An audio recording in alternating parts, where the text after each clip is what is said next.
Hi, this is Jesse Sandifer. Today we'll be doing a tutorial on how to link your morph targets to a facial control so you can have an easier way of animating your face and the different morph targets within them.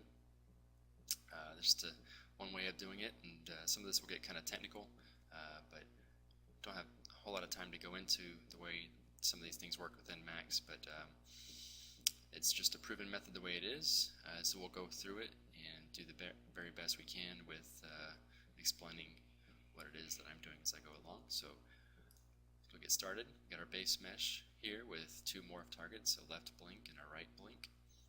We'll go ahead and add these to a modifier called morpher.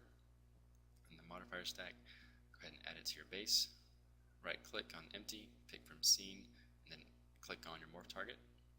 And you go ahead and delete those. Now they're cached into your base, so we see that the spinners work great.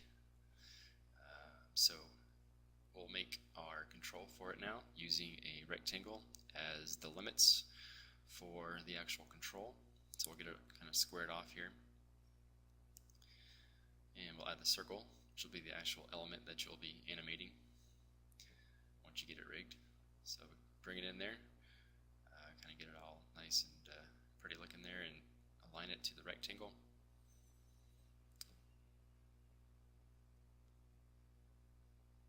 So now we'll link it to the rectangle. Kind of need to change the colors here so we can see the controls better. That definitely doesn't work, so let's try something a little darker, just like a black. Okay, so we got that going now, so we can see we move the rectangle, the circle follows. Let's go ahead and rename the circle and the rectangle to have more of an appropriate name.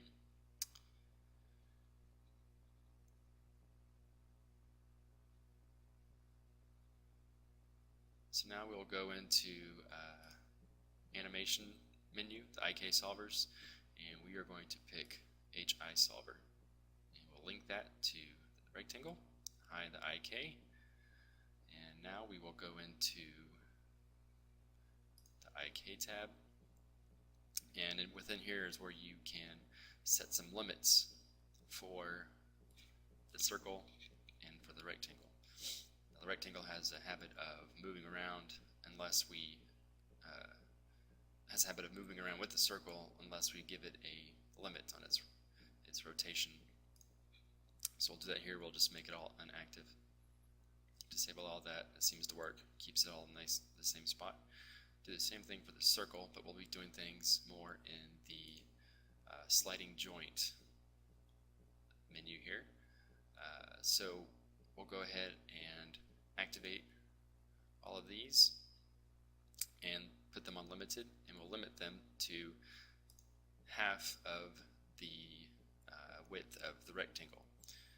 That'll make sense later. So the width of the rectangle is 6, so we'll make it -3 to 3, and then -3 to 3, and then 0 and 0 on the Z. We don't need anything moving in the Z direction. Right now we will adjust the position subcontrol on the circle itself, which will make sense later. I'll go ahead and pick on the question mark and pick Bezier. Go ahead and save my stuff just in case the worst happens. Alright,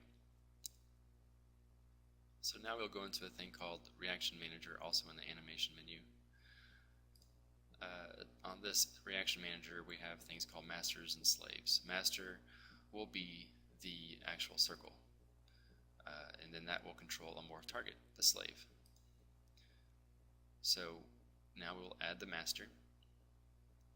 Like I said, it will be the circle. Go down to the FK subcontrol position, click on that,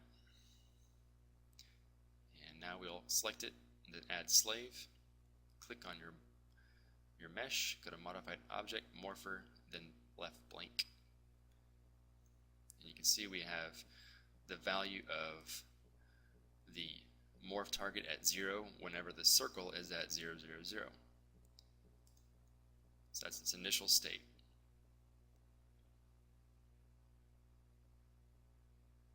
Now we'll add the other blink, same idea.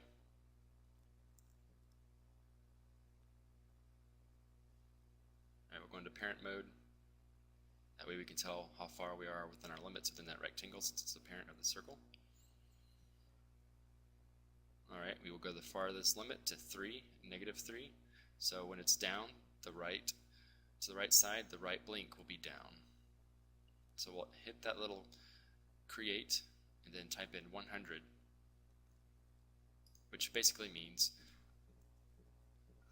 whenever that circle is in that position, the morph target will be at full strength at 100%. So when we move that circle around, it'll move it based on the position of that circle, which will make more sense later after we get all this kind of set up. Do the same thing for the left blink and the other side. Make it 100.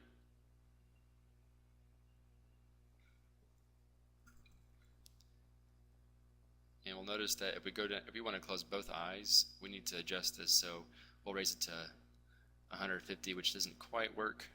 I think 180 is going to work the best.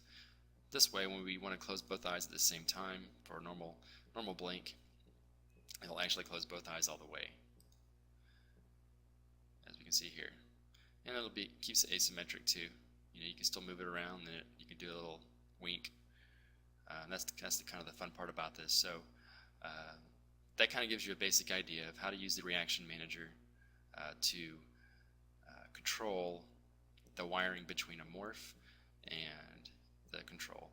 So hopefully that helped. Maybe a little bit confusing, but this may be one of those tutorials that you have to kind of watch a couple times to get it. It's a complicated thing, but the basics are there for you to get a start. Hope you enjoyed it. Hope it helps. Thanks again.